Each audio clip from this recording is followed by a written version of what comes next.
प्रतियोगी छात्रों से बातचीत के क्रम में आज मेरे साथ हैं अनुराग शुक्ला जी, और वर्तमान में आप ऑडिटर पद पर तैनात हैं और आप एक शिक्षक भी हैं। दिशा में आप शिक्षण कार्य में आज भी रत हैं। एक शिक्षक से बात करना बहुत कठिन होता है। मैं खुद सहज नहीं हूँ, लेकिन कुछ देर पहले आपका व्यक्तित्व ऐसा है, आपसे बात करने में इतना मज़ा आया कि मैं अब सहज हुआ हूँ। शुक्ला जी वर्तमान में ऑडिटर पद पर हैं और आप एक्साइज इंस्पेक्टर पद पर भी आपका हो गया है, आप ज्वाइन करने जा रहे हैं। पहले तो ढेर सारी शुभकामनाएं आपको मेरे चैनल की तरफ से। और शुक्ला जी, मैं जानना चाहूँगा कि इंस्पेक्टर पद पर आप तैनात हैं इस समय जी। इंस्पेक्टर पद पे आपका चयन हुआ है, एक्साइज इंस्पेक्टर पद, किस लिए जाना चाह रहे हैं? पैसे के लिए या और कोई बात? एक्चुअली बताएं तो पैसा तो मैटर करता ही है, सबको मैटर करता है, बट मेरे हिसाब से सबसे ज़्यादा मैटर करता है आपकी चॉइस। अगर आपको, जैसे मेरा क्या है कि फैसिनेशन है शुरू से कि हम एक इंस्पेक्टर बनना चाहते थे, वो एक्साइज हो या इनकम टैक्स हो।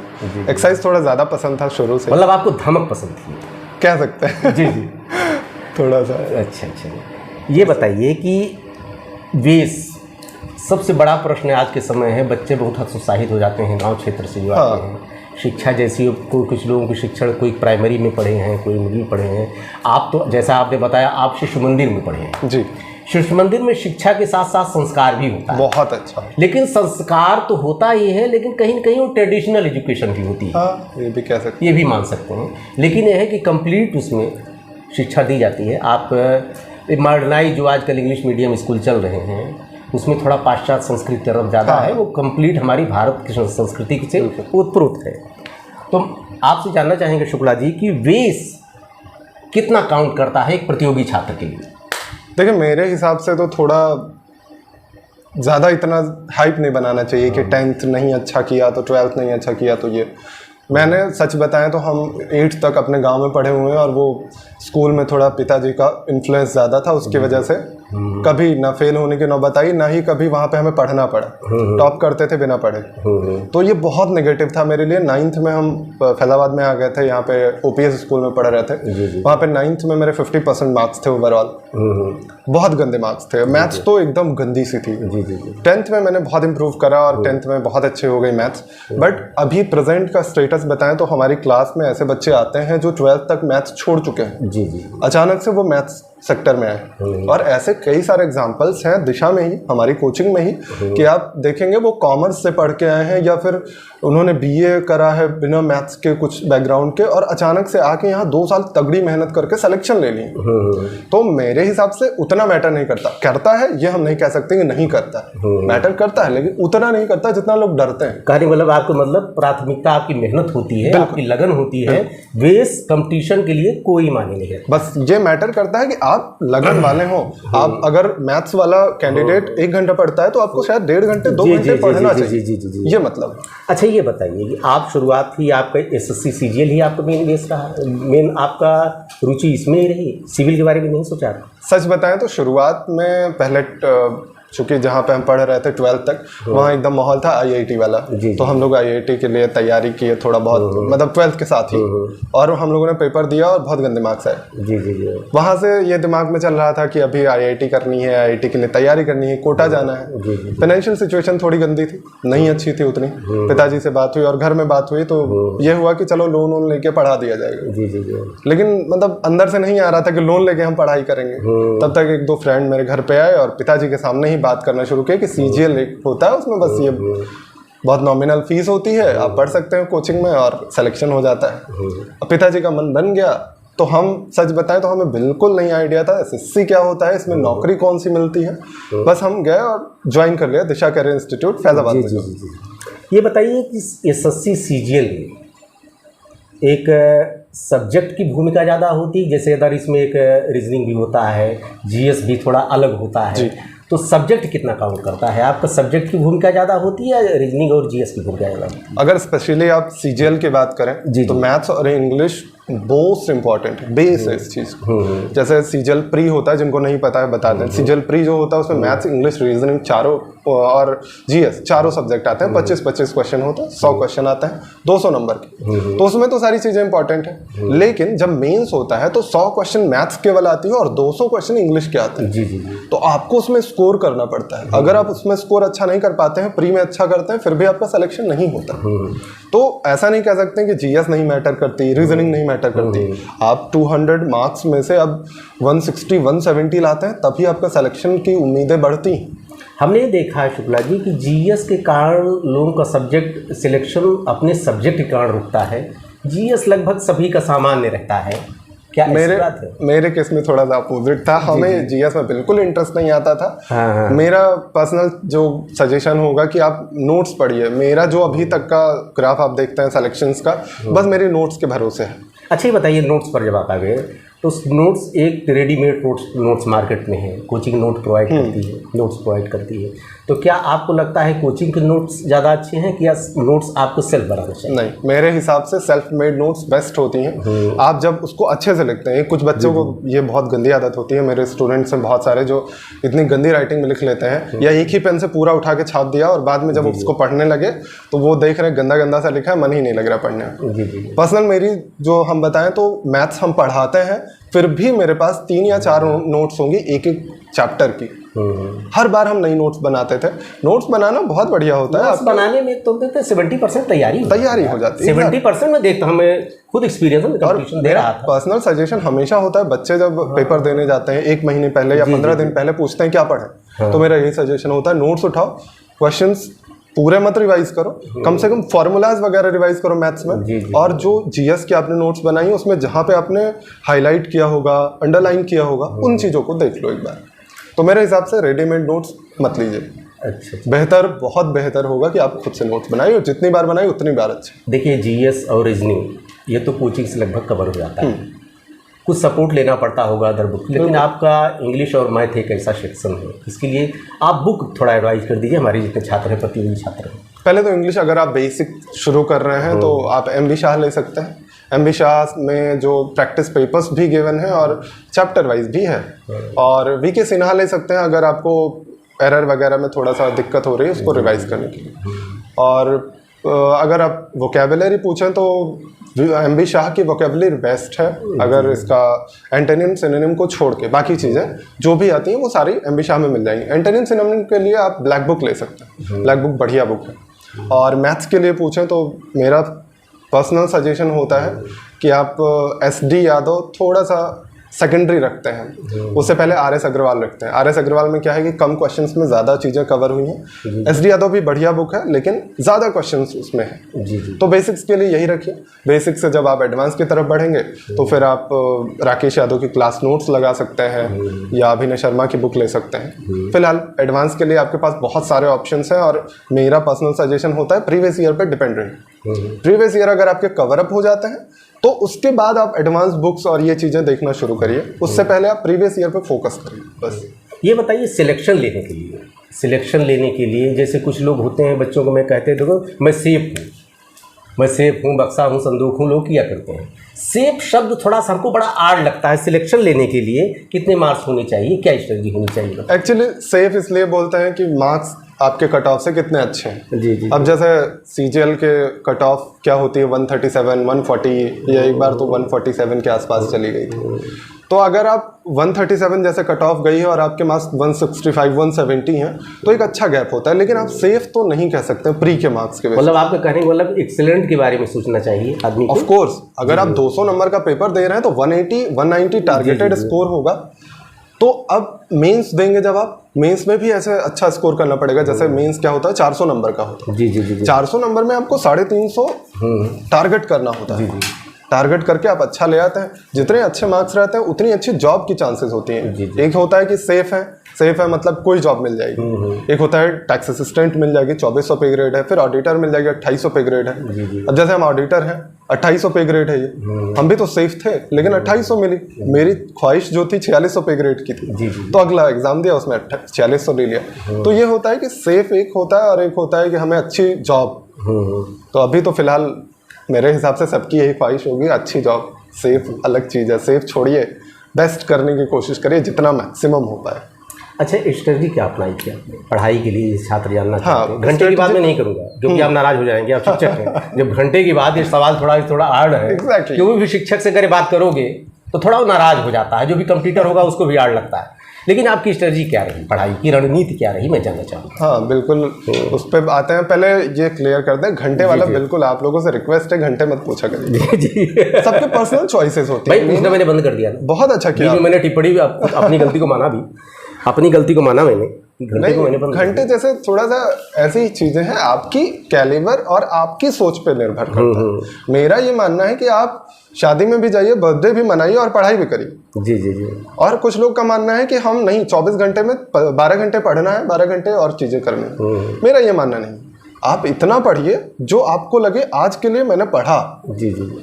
तो फिलहाल मेरी स्ट्रेटेजी पर्सनल जो है कि हमारा फोकस रहता था, हम सुबह या एक रात पहले, मेरी जहाँ तक पर्सनल चॉइस रहती थी, रात में सोते टाइम हम डिसाइड कर लेते थे कि अगले दिन मुझे करना क्या है। तो एक टारगेट होता था कि मैथ्स में इतना, इंग्लिश में इतना कवर कर लेना है, जीएस में थोड़ा बहुत ये करना है। तो वो एक टारगेट रात में डिसाइड, सुबह आके उसको एग्जीक्यूट करने की कोशिश। अगर 100% आप एग्जीक्यूट कर लेते हैं अपनी दिमाग की जो सोचा था आपने, तो फिर आपकी गलत स्ट्रेटजी है।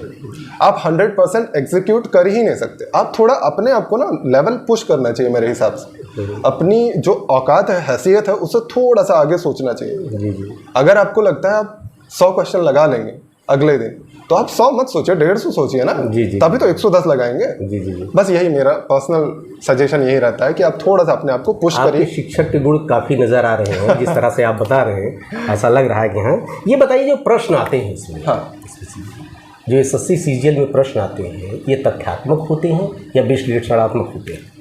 प्रेजेंटली तो तथ्यात्मक ही आ रहे हैं, मतलब टू द पॉइंट पूछते हैं। अब जीएस में थोड़ा सा वाइड हो गया है एरिया, अभी प्रेजेंट 2 साल में लास्ट थोड़ा सा एरिया वाइड कर दिया उन्होंने, बहुत इधर उधर के क्वेश्चंस आ रहे हैं। लेकिन 2 चीज़ें आपकी हमेशा परमानेंट रहने वाली हैं, इंग्लिश और मैथ्स। इंग्लिश और मैथ्स अगर आप प्रीवियस ईयर अच्छे से कवर करके आए हैं, आपके कॉन्सेप्ट मैटर करते हैं। यहीं पे एक चीज़ और क्लियर करते हैं, कॉन्सेप्ट मैटर करते हैं। कुछ बच्चों का ये तरीका होता है, सर शॉर्ट ट्रिक बता दीजिए। शॉर्ट ट्रिक पे मत जाइए, मेरा ये मानना है शॉर्ट ट्रिक पे मत जाइए। आपका कॉन्सेप्ट क्लियर होगा तो अपने आप आपकी शॉर्ट ट्रिक बन जाएगी खुद से ही। तो फिलहाल अभी तो टू द पॉइंट क्वेश्चन पूछे जा रहे हैं ज़्यादातर जगहों पे, ज़्यादातर पेपर्स जो एसएससी करवाती है। अच्छा, ये एसएससी सीजीएल में एक होता है कि आपको बहुत कुछ आ रहा हो, वो माने नहीं रखता है। एग्जैक्टली। परीक्षा भवन में जो पेशेंस है आपका, जो धैर्य है आपका, वो बहुत माने रखता है। और दूसरी चीज़, एक टाइमिंग। हाँ, ये एसएससी सीजीएल में टाइमिंग, इस पर थोड़ा बच्चों को बता दीजिए, इस पर आप। हाँ, पहली बात तो कि आपको क्या आ रहा है, बहुत ज़्यादा आ रहा है, ये भी मैटर नहीं करता। कुछ बच्चों की आदत ख़राब होती है, उनको बहुत वाइड चीज़ चाहिए होती है। पता चलेगा कैट की बुक लाएंगे, सर ये वाला क्वेश्चन बता दीजिए। जी जी जी। तो आपको कैट नहीं पढ़ना है, आपको उतना पढ़ना है जिससे आप बेस्ट करें अपने सेक्शन में, एसएससी सीजीएल के पेपर में, है ना। तो आप मेरे हिसाब से तो भटकिए थोड़ा कम, थोड़ा टू द पॉइंट रहिए। जो पढ़ाई करनी है आपको एग्जैक्ट वही पढ़िए। और दूसरी बात, पेशेंस बहुत ज़रूरी है। हॉल में, एग्ज़ाम हॉल में बैठ के आपको सब कुछ आ रहा हो, लेकिन बस पेपर स्टार्ट होते ही आप ब्लैंक हो जाए, आपके दिमाग में ये ख्याल आ गया हम फेल हो जाएंगे, फिर आप कुछ भी नहीं कर सकते, है ना। ये होता है, ये मैक्सिमम बच्चों के साथ होता है। एक आध बार हम थोड़ा सा फेस करें, मेरे साथ ये पूरा नहीं हुआ कि हम ब्लैंक हो जाए, बट हाँ, एक प्रेशर पहली बार जब पेपर दे रहे तो फील हुआ है। तो मेरे हिसाब से तो उस टाइम ये दिमाग लगाइए कि मान लीजिए इस बार नहीं होता तो अगली बार तो होगा। जब इतना आपके अंदर कॉन्फिडेंस आ जाएगा ना कि अगली बार तो हो जाएगा, अब की बार नहीं होगा, तो आपके अंदर से डर थोड़ा कम हो जाएगा। ये मत सोच के जाइए हमारा फाइनल सिलेक्शन होना ही होना है। ये सोचिए कि अगली बार हो जाएगा, नहीं होगा इस बार हम सीखने को तो पाएंगे। ये सोच के जाइएगा तो मेरे हिसाब से बुरा नहीं कर पाएंगे। शुक्ला जी, एक बात चीज़ बताइए, ये थोड़ा सा आपका व्यक्तित्व जो रहा वो शिक्षक वाला लग रहा है दिखने से, है आप इंस्पेक्टर। मतलब दोनों एक अलग अलग चीज़ें हैं। जितनी देर अभी तक बात किया मैंने, देखो जो आपकी पर्सनालिटी झलक रही है, शिक्षक के गुण, अच्छे शिक्षक आप हो सकते हैं। और तो कैसे तालमेल बैठा पाएंगे, इंस्पेक्टर और शिक्षक दोनों अलग अलग चीज़ें हैं। एक्चुअली थोड़ा सा हम स्टार्ट से बताएं, शुरू से मुझे पढ़ाने का बहुत शौक था। तो मैंने 11th जब किया, 12th किया, 12th के बाद हमने, अरे तो क्यों नहीं पढ़ाते बाबा? तो क्यों नहीं अच्छा हायर के बारे में सोचिए और अच्छा शिक्षण कार्य के बारे में सोचिए। कहाँ सब इंस्पेक्टर में आप आ गए, नौकरी है, अच्छा पैसा है, अच्छा रुतबा है, वो बात अलग की है, लेकिन आपको सुकून मिल पाएगा जब आप खुद ही आप स्वीकार कर रहे हैं कि शिक्षण में हमें बहुत रुचि है, इंटरेस्ट आता है। बट जी। मेरी परेशानी क्या थी कि हम छोटे बच्चों को पढ़ाना नहीं पसंद करते थे। मुझे लगता था कि मुझे मेरे लेवल के बच्चे चाहिए, जी, जो एक कॉम्पिटिटिव बच्चे। तो उसमें एक्चुअली अभी तक मुझे जो नॉलेज है, कॉम्पिटिटिव एग्जाम के लिए कोई सरकारी संस्था नहीं है जो कि मुझे गवर्नमेंट अथराइज कर दे कि इस चीज़ को आप पढ़ाइए। यही एक बड़ा रीज़न था मेरे हिसाब से। एक चीज़ और बता दीजिए, अभी आपने कुछ देर पहले कहा कि हम सिविल में नहीं जाना चाहते, हमें जहाँ पहुँचना था मैं पहुँच गया, जो भी बच्चों को पढ़ा लेते हैं, जो कुछ उससे हम पूरी तरह संतुष्ट हैं। और एक साथ में ये भी कहा कि वो इसलिए हमको सिविल नहीं पसंद है क्योंकि परिवार को समय हम कम दे पाएंगे, हम फैमिली को समय अपने देना चाहते हैं। बिल्कुल। तो आप तो दिल्ली जा रहे हैं? दिल्ली नहीं जा रहे, अभी लखनऊ हो गया मेरा। तो अरे लखनऊ में हो गया, तो लखनऊ में अब यहाँ तो आप अयोध्या में भी हैं। हाँ ये तो है। तो थोड़ा समय और अच्छा देते आप। बताइए। देखिए, पहली बात तो मेरा आपको बिल्कुल डिमोटिवेट करने का कोई आशय नहीं है कि हम सिविल नहीं कर रहे तो आप भी मत करिए। आप बिल्कुल कर सकते हैं, बहुत अच्छे से कर सकते हैं, आपके कैलिबर है, आप पढ़ना चाहते हैं तो बिल्कुल आप सिविल में जाइए।